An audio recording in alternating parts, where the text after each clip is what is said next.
गे सोर होलो गौआ आगे तोर होलो बउआ गे सोर होलो गौआ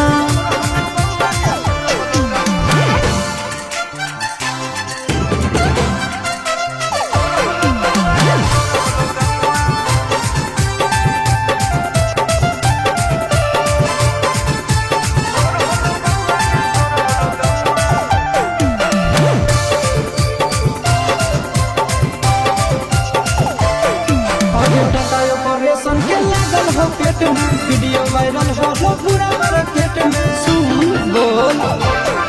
अरे बेटी ही रे इज्जत कर घर के पापा दीदा कैले है शादी करके अरे खेते से चली ले भगदड़ के कौआ खेते से चली ले भगदड़ के कौआ आगे तोर होलो बउआ गे सोर होलो गौआ अरे चुप रहा आगे तोर होलो बउआ गे सोर होलो गौआ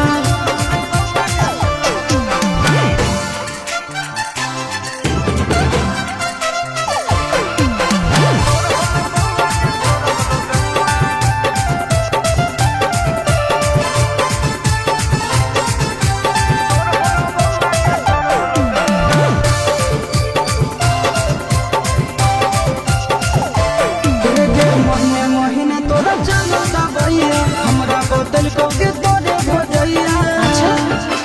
आगे हेरिया सिसवा ने कल बाबा नाम बाबा जीवन में निकल आई काम आगे चिंटू चुमल गौगे गाल चमकौआ चिंटू चुमल गौगे गाल चमकौआ आगे तोर होलो बउआ गे सोर होलो गौआ आगे तोर होलो बउआ गे सोर होलो गौआ।